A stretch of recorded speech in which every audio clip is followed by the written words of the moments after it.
এত চাপ সৃষ্টি করে বিছানায় যে আমাকে তড়িঘড়ি বেরিয়ে পালিয়ে আসতে হয়। এই যে ও দুজনের মাঝখান দিয়ে, দুজনের মাঝখানে আমি শোবো, দুজনের মাঝখানে আমি শোবো। এবার দুজন দুদিক থেকে এতটাই চাপ সৃষ্টি করে যে আমি বেরিয়ে পালিয়ে আসি, তখন তার দুজন এইরকমই একই পজিশানে শুতে থাকে। এই যে একটু নড়াচড়া করছে এবারে, নাহলে দুজন সেম পজিশানে গিয়ে ওর ওর কাছে একদম চেপে যাবে। আর ও দুজনের মাঝখানে তো আমি তাহলে পুরো স্যান্ডউইচ হয়ে যাই। ওই জন্য আমাকে বেরিয়ে পালিয়ে আসতে হয়। তিনটা বালিশে ঘুমাই, আর রাত্রে গিয়ে দেখি কি যখন ঘুম ভাঙে যে তিনজন একটা বালিশে গিয়ে ঠেকেছি। এমনি শোয়ার সময় মনে হয় একটু পাটা সরাতো, কিন্তু মাঝরাত্রে উঠে দেখি যে বিছানা পুরোটাই ফাঁকা আছে, একটা কর্নারে গিয়ে তিনজন ঢুকেছি।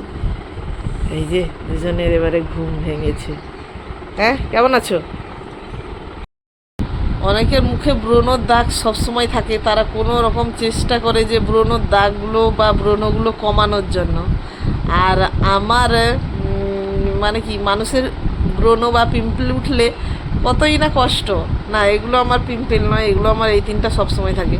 আজকে একটা অনেক দিনের পর একটা পিম্পল বেরিয়েছে, যে ফুসকুড়িটাই বেরিয়েছে আর কি।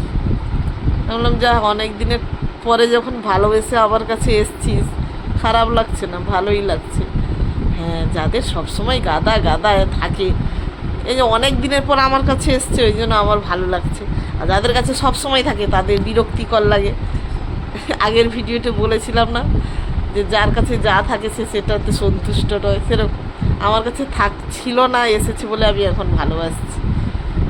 এটা যদি আবার পুরো মুখ ভরিয়ে দেয় তখন আমার আবার বিরক্তিকর হয়ে যাবে। কোনো কিছুই অতিরিক্ত ভালো নয়, একটু একটু ভালো, একটু একটু সব জিনিসই ভালো, অল্প অল্প, সে ভালোবাসা হোক বা সব জিনিস, কোনো জিনিসই অতিরিক্ত ভালো নয়।